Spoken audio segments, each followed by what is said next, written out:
earnings call in April that he thought Optimus would be able to complete factory tasks by the end of this year and go on sale by next year. So once everyone in the world hops into a Tesla cab to go down to the showroom to buy these robots, which again are right around the corner, all this talk of Tesla's declining fortunes will seem very silly. All that FUD. Which is why you, the Tesla shareholder, should say yes when Elon asks if he can take $5 billion of your money and invest it in his other company, the AI one. You know, XAI, the company's whose sole product at this point is Grok, the ChatGPT clone only available to Twitter premium users. According to Musk, XAI has been super helpful to Tesla, though as CNBC notes, he did not elaborate on the ways in which Grok was advancing the company's driving technology. It's like, it'd be one thing if they had anything more than Grok to show for at this point, but they don't. It's just Grok. So when he says, like, XAI has been so instrumental in with Tesla, it's like, what the fuck do you mean? What are you talking about? It's kind of, like, bizarre because all of the weird culture war stuff that Elon has jumped straight into, including the purchase of Twitter, has kind of very clearly drawn his attention away from his companies, obviously, but it's allowed for like him to be lapped by other companies doing the same stuff. Yeah. All of the AI, and I don't like the generative AI stuff, but like all of the AI companies are so far He's ahead too late. of XAI.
API, all of the driverless robotaxi stuff so far ahead of Tesla. Every auto manufacturer has just passed Tesla by. He's been so worried. All he's got is volume, but that's quickly diminishing. He spent so much time on pet projects like Twitter and the Cybertruck that he's let his other companies fall by the wayside. Okay, speaking of the Cybertruck, it's coming to Fortnite and Rocket League. But I mean, the vibe, based on what I've seen online, the Fortnite community is rejecting this Cybertruck. Elliot rode in to work with me today, and he got to see me do a thumbs down to the Cybertruck. And the guy was vaping while driving. Yeah. And he clearly saw me and was just like a little upset about it. Yeah, it was pretty cool. Anytime you see one of these cars, give it a thumbs down. He goes, "My guy's just jealous. He's just jealous of me." But I didn't even know there was cars in Fortnite. I'm that out of the loop. But people did point out, they're like, why would you want to drive around the map in this thing? The windshield is fucking gigantic. It's the biggest hitbox you can drive. The car's hitbox is huge, and then the windshield, as long as you have an elevated position, like, you're fully exposed. Yeah. So, much to consider. But let's end things today on a non-Elon story, thankfully. Last Friday, the company CrowdStrike pushed a bad software update out into the world, and because basically every business with an IT department uses CrowdStrike cybersecurity products, there was a global outage of computer systems at hospitals, banks, 911 call centers, public transit systems, retail stores, restaurants, government agencies, and more and more and more for like a day. They just for Delta, they were fine. No, Southwest was fine. Delta was still experiencing stuff. They just got to turn the computers off and on 15 times. Sure. It was a single point of failure that generated a mini Y2K for one business day. But now that the dust has settled, CrowdStrike, they feel real bad about all this. And they want to make things right. Here's TechCrunch. CrowdStrike, the cybersecurity firm that crashed billions of computers with a botched update all over the world last week, is offering its partners a $10 Uber Eats gift card as an apology, according to several people who say they received the gift card, as well as one source who also received one. On Tuesday, a source told TechCrunch that they received an email from CrowdStrike offering them the gift card because the company recognizes the additional work that the July 19th incident has caused. And for that, we send our heartfelt thanks and apologies for the inconvenience, the email read, according to a screenshot shared by the source. The same email was also posted on X by someone else. To express our gratitude, your next cup of coffee or late night snack is on us. On Wednesday, some of the people who posted about the gift card said that when they went to redeem the offer, they got an error message saying the voucher had been canceled. When TechCrunch checked the voucher, the Uber Eats page provided an error message that said the gift card has been canceled by the issuing party and is no longer valid. Oh, so I guess it's not good enough? Well, then you get nothing. Oh, so you're going to complain now? Yeah, I don't know what exactly happened, but yeah, they're like $10 gift cards. And also, like, $10 for Uber Eats, I don't think that even covers a single item. It won't cover the fees and everything else. Like, you're not getting anything. Yeah, if you ordered something for $10 because of your gift card, you didn't end up paying $25 by the time it got there. Yeah. Unless you were picking up. But, you know, this is still just a hilarious thing to offer. One of the biggest outages in internet history. It's more insulting than if they had offered nothing. No, it would have been better if they offered all of their big business clients free identity protection software, but only for 90 days. Yeah, that's the standard, oops, we fucked up the world apology. Oh, God. But I do, like, I want to know the story of why they gave everyone these gift cards and then the gift cards didn't even fucking work. No idea. Because someone got on the phone with a scammer who was like, we need you to go down to Best Buy and buy 1 million Uber Eats gift cards. Your son is in prison. Yeah. And the local police department, they said they'll only accept Uber Eats gift cards as bail. So Kit Boga called CrowdStrike and got them to give everyone an Uber Eats gift card. Thank you, Kit Boga. Anyway, that's our show. Please click the like button. It was the other day. You know, we begged, we pleaded, and they did. They came back in greater numbers than I've ever seen. I want to see you clicking that button. Thank you for clicking the button. It takes 1 second. Boom. Confetti flies everywhere. If you want to help the show, you want to support the show and the channel, click the join button. You can become a paid subscriber, and you get a bunch of little emojis down there, which we should probably update. But in the meantime, please leave a comment and do whatever else you need to do. We have clips over here that you can go, or the whole videos to watch. We got the It's Jover, baby. It's Jover. We didn't say Jover once in that whole episode. It took a lot of holding back. Weird. Also, if you think the RNC was a hot spot for gay activity, you might be right. Well, damn, okay. I guess we all got what we wanted. Now what? Well, first of all, The apologies from all of you. Yes. We're very, very mean. you're right, Elliot. You were right. I was wrong. Thank you. We're all going to learn to be as pragmatic as possible for the next 3.5 months by coconut pilling ourselves into temporarily forgetting any of Kamala Harris's faults, because democracy is actually still on the line. Yeah. We'll get to the latest on the Kamala campaign and why the vibes are generally pretty great right now. But first things first, we have to dive into the decision that led us to this point, and that is Joe Biden choosing to end his campaign for the presidency and then fully endorsing his VP, Kamala Harris, as the nominee for the Democratic Party this election year. Which, first of all, thank you so much, sir, Mr. President, for not doing this while I was editing Weekly Weird News this week. Oh, yeah. It was just not too far after. Just one day later. But that would have been the most timing, of course. Yeah. So yeah, there is much work to be done in order to fully solidify all of this. But let's start with the letter that President Biden sent out on Sunday morning, which, in an added twist of hilarity, it absolutely ruined Wolf Blitzer's relaxing day off, where he was enjoying a nice, refreshing cocktail named after himself, the Wolf Spritzer, before ultimately getting what we assume is a frantic phone call from his bosses. Gotta get back into work, Wolf. And yeah, he got back to work so he could cover our country's endless supply of unprecedented times. You don't understand. I'm enjoying the Wolf Spritzer. Put the Wolf Spritzer in the fridge, Wolf. Yeah. But this was truly a major moment in U.S. political history, and it's the first time that a sitting president has withdrawn from the race since Lyndon Baines Johnson over 50 years ago. And here's some of the official statement from Joe Biden that was released through official channels on Sunday morning. Links to full statements, articles, whatever, anything we mentioned down below. Always. It has been the greatest honor of my life to serve as your president. And while it has been my intention to seek re-election, I believe it is in the best interest of my party and the country for me to stand down and to focus solely on fulfilling my duties as president for the remainder of my term. I will speak to the nation later this week in more detail about my decision. For now, let me express my deepest gratitude to all those who have worked so hard to see me re-elected. I want to thank Vice President Kamala Harris for being an extraordinary partner in all this work. And let me express my heartfelt appreciation to the American people for the faith and trust you have placed in me. I believe today what I always have, that there is nothing America can't do when we do it together. We just have to remember we are the United States of America. Moments after releasing the statement that he would be withdrawing from the presidential race, Joe Biden made another vital decision, endorsing his vice president, Kamala Harris, as the Democratic nominee, saying in a following tweet, "My very first decision as the party nominee in 2020 was to pick Kamala Harris as my vice president, and it's been the best decision I've made. Today, I want to offer my full support and endorsement for Kamala to be the nominee of our party this year. Democrats, it's time to come together and beat Trump. Let's do this." Now, Biden is expected to address the nation soon, but he's already spoken to staff over the phone as of Monday, and according to Axios reporting, had the following to say: "I know yesterday's news was surprising and hard for you to hear, but it was the right thing to do," Biden said. Biden thanked his campaign team and acknowledged how hard they have worked to help him remain in the White House, but added, "I think we made the right decision in leaving the race. The name has changed at the top of the ticket, but the mission hasn't changed at all," Biden said, drawing cheers from the crowd.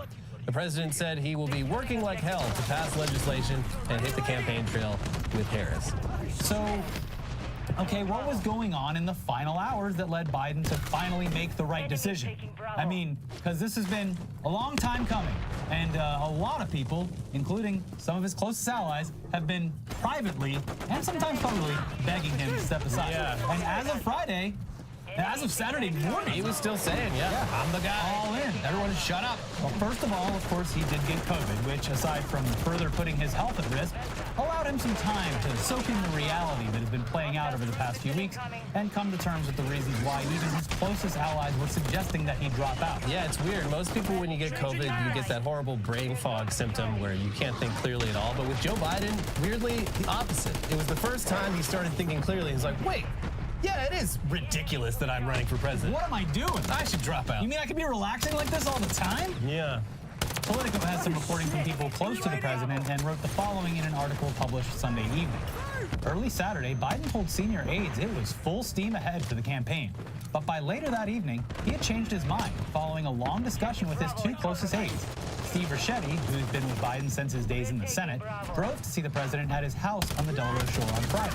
Mike Donnellan arrived on Saturday. The two men, both of whom had been by Biden's side during key decisions about whether to seek the presidency in 2016 and 2020, sat at a distance from the president, still testing positive for COVID, and presented damning new information in a meeting that would hasten the end of Biden's political career. In addition to presenting new concerns from lawmakers and updates on a fundraising operation that had slowed considerably, they carried the campaign's own polls, which came back this week and showed his path to victory in November was gone, according to 5 people familiar with the matter, who, like others interviewed for this article, were granted anonymity to discuss private conversations. Biden asked several questions during the exchange. It wasn't that the president had grown tired of the drip of defections from within his own party, although he had. Rather, it was that Biden himself was finally convinced of what so many other Democrats had come to believe since his poor debate performance last month. He couldn't win.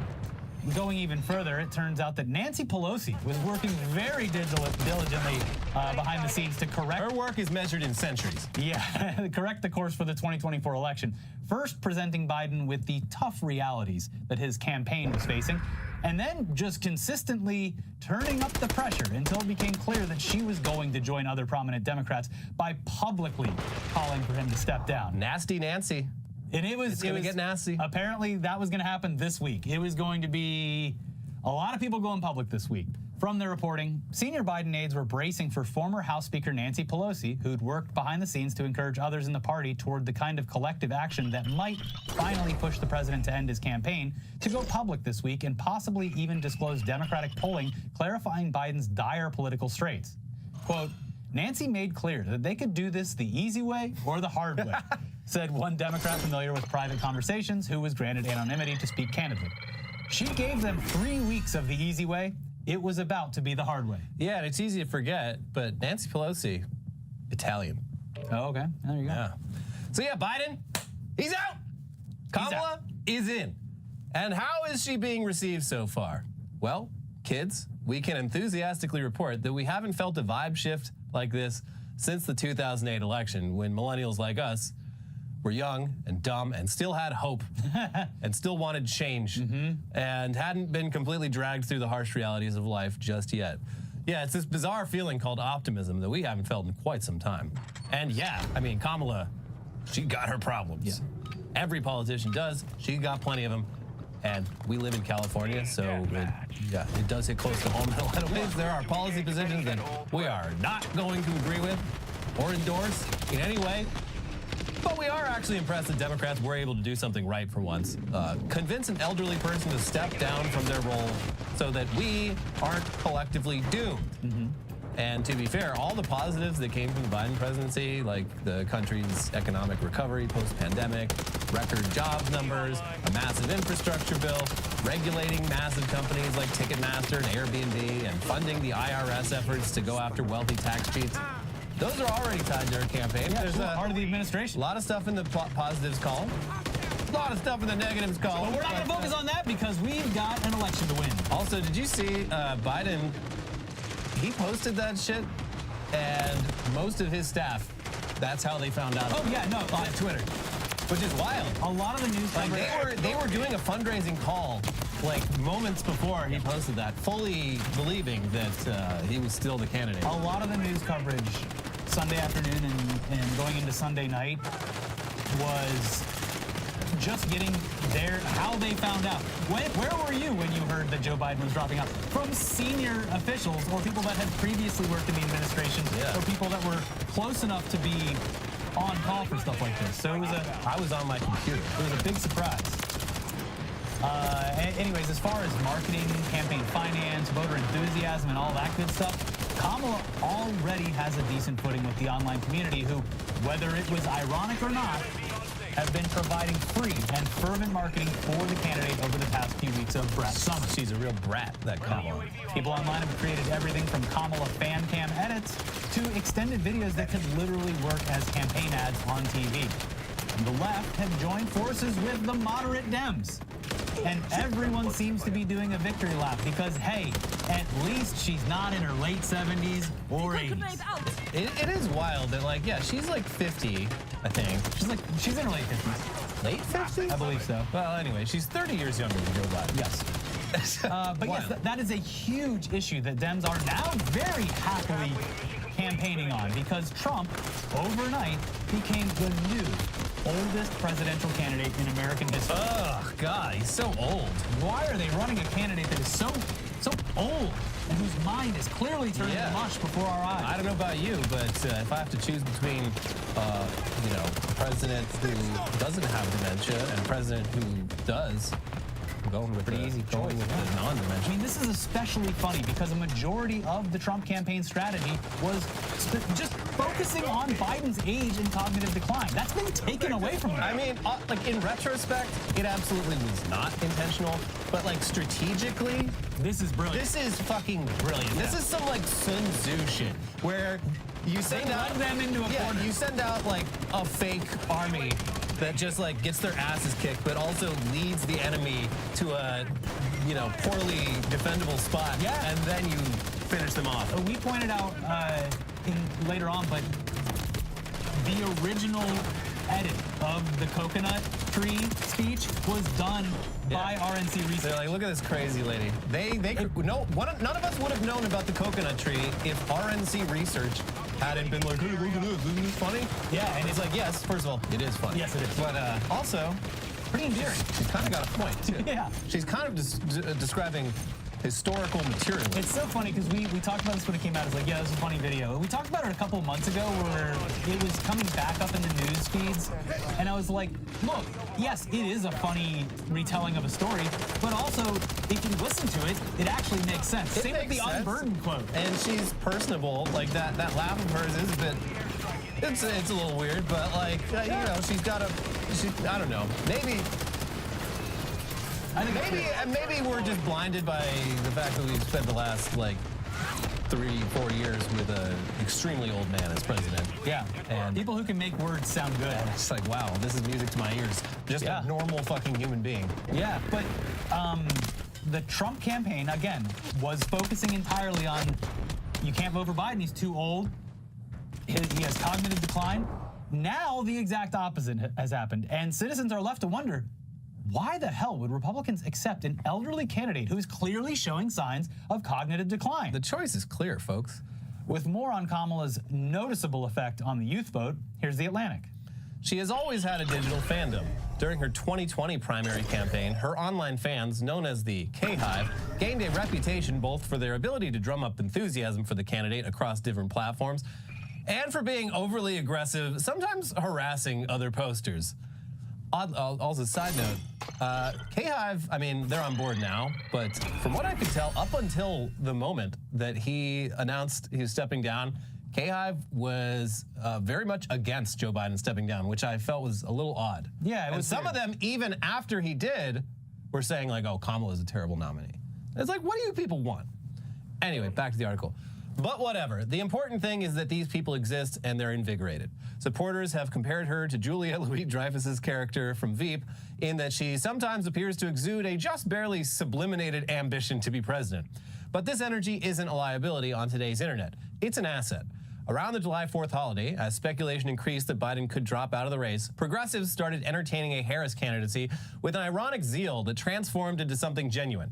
On TikTok and X, people began posting videos of goofy or awkward moments from past Harris speeches. Videos of her singing... videos of her singing Wheels on the Bus, but like different musical notes. A version that no one's ever heard cackling before. afterwards. Wheels on the Bus, or uttering, you think you just fell out of a coconut tree, followed by a peculiar, tense string of laughter. This being the internet, the videos were immediately remixed into other memes, each iteration getting more absurd. Being coconut pilled became... See, it's fun, everyone. We're all having fun. Being coconut pilled became a winking shorthand for people who were coming around to the idea of Harris as a commanding nominee. As the Washington Post's Taylor Lorenz wrote recently, a lot of the ironic Harris support was coming from leftists who'd previously supported Bernie Sanders' campaign. Just as important, the enthusiasm around the ridiculous Harris meme gave the impression of an odd but genuine bit of grassroots support for a viable Trump challenge, something that younger supporters may have felt was lacking in Biden's online campaign. Not only has the Trump campaign lost its most salient line of attack, that Biden is old and unfit for office, but it's now forced to compete for attention against a candidate who, should she become the nominee, can easily attract it and grow. And yes, obviously over the past few years, we have been known to revel in the absurdity of the It's a coconut good speech. clip. I will never apologize for delivering it. Or the wheels on the bus, or being unburdened by what has been. All bangers. But people seem to genuinely love it, and a lot of the attacks from the right over the past few days have just completely failed to land. They put everything in the Joe Biden basket. That basket is floating away down the river. Bye-bye. They got nothing. Yeah. And yeah, so we're going to get into some of the reactions from conservatives in a little bit. But let's point out a few more immediate wins that the campaign was able to score, simply by having Joe Biden step aside for someone who's younger, like we've been asking them to do for weeks, by the way. Months, years. Yeah, pretty much from the beginning. Yeah. And yeah, someone who can easily go toe-to-toe with the likes of Donald Trump, unlike Joe Biden, as we all saw at that horrible debate that kicked this whole thing off. Now, first of all, the biggest sign of strength and most obvious indication that Biden stepping aside was the right choice is the Harris campaign absolutely crushing previous fundraising records in just the first hours of her campaign. Yeah. And not just big donations. We're talking like normal fucking people going on Act Blue and sending in like $5, $10. Yeah, their first time donating, or their first time donating to this election year. Yeah. It's a lot. And it's like we've been saying, like a lot of people want the Democrats to win. They just felt that giving money to Joe Biden would be throwing your money away. So yeah, just because the conservative tears taste so sweet, here's one of the first campaign funding announcements straight from Fox News. Breaking right now, Vice President Harris's campaign, which just began today, has announced a whopping $81 million fundraising haul since she entered the race. That is the largest 24-hour total of any candidate in U.S. history. Yeah. And with more of the details about this record-breaking sum, here's the New York Times. Her campaign said that 888,000 donors had contributed in her first day, 60% of whom were making their first contribution of the 2024 contest. The campaign signed up 43,000 of those donors to make recurring donations, it said.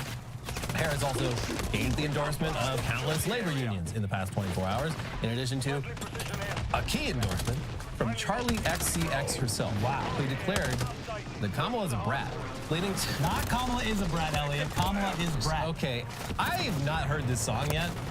You're not bumping that? I don't even know what Charlie XCX looks like. Oh, okay. She's British. Oh.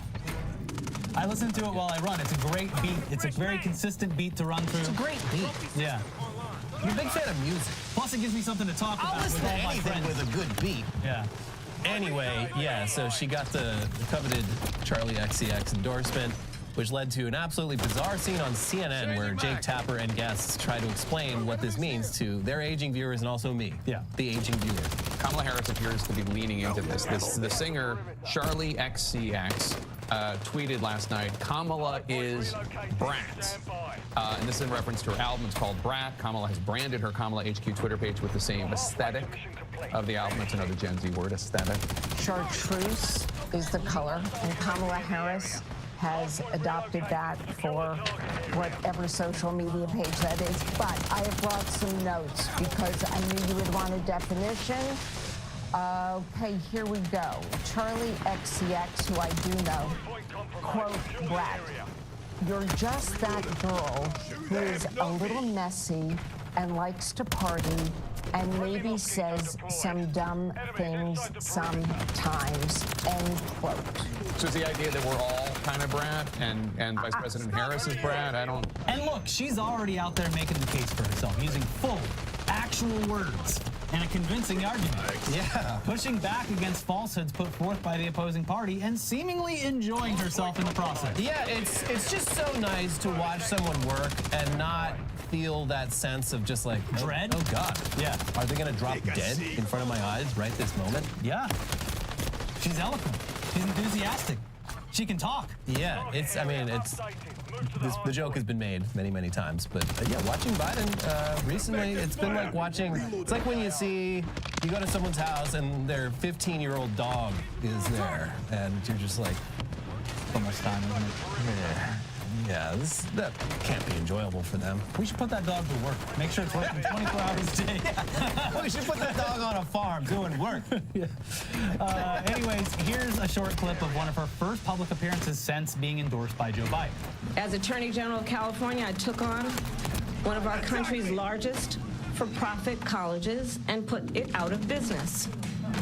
Donald Trump ran a for-profit college, Trump University, that was forced to pay $25 million to the students it scammed. During the foreclosure crisis, I took on the big Wall Street banks and won $20 billion for California families, holding those banks accountable for fraud. Donald Trump was just found guilty of 34 counts of fraud. It is this team here that is going to help in this November to elect a majority of members of the United States Congress who agree the government should not be telling a woman what to do with her body. So yeah, look, we're coconut pilled. Guilty. Good enough. Jump on board, as we were saying last week. Yeah, that is good enough. We know she's not perfect. We know that there is plenty of work to be done, but she is the best chance that we have to do the funniest thing possible. Absolutely crushed Donald Trump in this year's election, with the bonus of knowing how privately furious Hillary Clinton will be if and when Kamala Harris is sworn in as the first female president. Yeah, that is a nice thing, and very funny. Like the Clintons, they were like some of the last people. It was like Friday or Saturday where they came out and they're like, listen, by the way, so many of you have been asking us, the Clintons, but we think Joe Biden should stay in. And that was probably the sign. He's like, oh fuck, those losers. That and the Aaron time to go. The Aaron oh my god! Oh Jesus, I forgot because that happened like 2 hours before Biden stepped down. But like, yeah, Aaron Sorkin, creator of The West Wing and The Newsroom, and yeah, known for his dialogues and his walk and talks. Yeah, he penned a op-ed in the New York Times, I believe, where he made the case that the Democrats should replace Joe Biden with Mitt Romney. Ah, Mittens.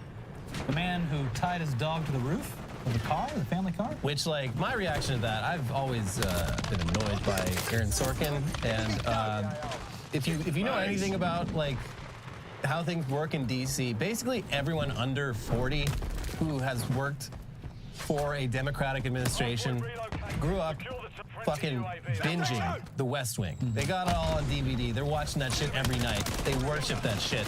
And it's so funny that, like, the man responsible for the show that they love, the show that inspired them to get into politics, had the dumbest political take I've seen in a very long time. Nominate Mitt Romney? Are you fucking serious? Like, even in your fan fiction about how this goes down, like, the Democrats are just total fucking losers, bending over backwards to appease a right wing that will never respect them. I love that they proved that wrong immediately. Yeah. But now, we do have plenty of reaction from conservatives, which so far consists of their complete lack of any meaningful attacks, and also some updates on the country's oldest and mentally unfit candidate, Donald Trump, and his running mate, J.D. Vance, who is already worrying some party leaders due to his clear lack of charisma. Real Riz deficit. Yeah.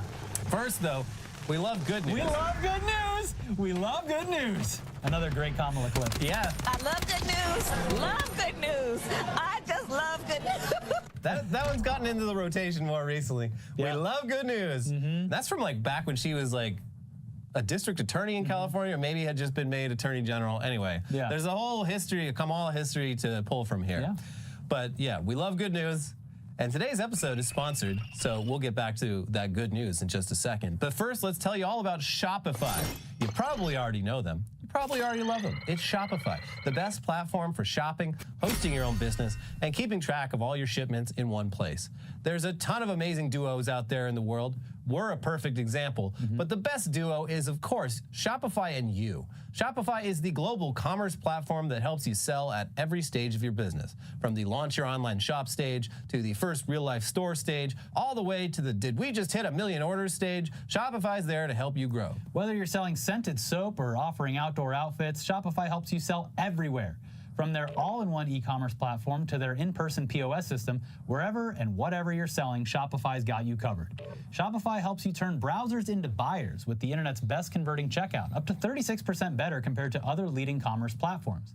No matter how big you want to grow, Shopify gives you everything you need to take control and take your business to the next level.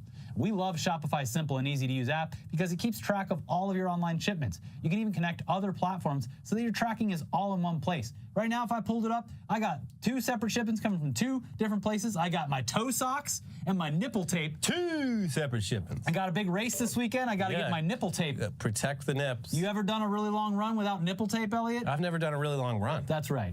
Shopify powers 10% of all e-commerce in the U.S., and Shopify is the global force behind Allbirds, Rothy's, and Brooklinen, and millions of other entrepreneurs of every size across 175 countries. Plus, Shopify's extensive help resources are there to support your success every step of the way. Because businesses that grow with Shopify. Sign up for a $1 per month trial period at shopify.com/itdaily, all lowercase. Or just click the link. Go to shopify.com/itdaily now to grow your business, no matter what stage you're in. Shopify.com/itdaily. All right, back to the news, and let's round out the second half of this historic episode with reactions to Joe Biden withdrawing from the race and Kamala stepping in as the presumptive candidate. So, folks, so far at least, conservatives have no fucking idea how to counter the Kamala messaging. In the 24 hours since this all went down, they've kind of settled on she laughs. There's that. It gets worse, though. Oh, it gets a lot worse. But, yeah, the laugh seems to be like the first kind of like test. They're putting out videos like, hey, isn't this weird? Isn't she crazy? Yeah, oh, she's so cringe. Here's Trump the day before Kamala was endorsed by Joe Biden. From the moment we take back the White House from crooked Joe Biden and Kamala, I call her Laughing Kamala. You ever watch her laugh? She's crazy. You know, you can tell a lot by her laugh. No, she's crazy. She's nuts. She's not as crazy as Nancy Pelosi. Crazy Nancy. And here's the infamous Libs of TikTok account posting a video compilation of Kamala laughing and adding, they want this woman to be president. Yeah, laughing is very unpresidential. It's one of those defining moments because at this point, your average voter, even a Kamala hater, would look at that video and say, what? A joyful person who laughs is bad? Yes, a king should never be seen laughing. It's bad to laugh? It's bad to smile, too. You should never smile. Kanye was right. Clearly, these people haven't seen happiness in so long that it has become foreign to them. And they obviously instinctively hate anything foreign, so I guess the response makes sense. Yeah? Yeah. You got him. Smiling makes me uncomfortable because I am angry all the time. Smiling is what an animal does when it's upset. But yeah, even the original edited clip of the coconut tree video, that came from an Oppo account called RNC Research in May of 2023. And as Matt Binder pointed out, it's extremely funny that the Kamala Harris viral coconut tree speech, which has basically endeared her to a broad swath of the online electorate, was originally discovered by the RNC Research account last year and cut as a video to attack her with. Nice try. Conservatives have also decided to attempt another failed birther argument, stating that Kamala is ineligible to serve as president because she is not a natural-born citizen of the United States of America, despite the fact that she is a natural-born citizen of the U.S. and was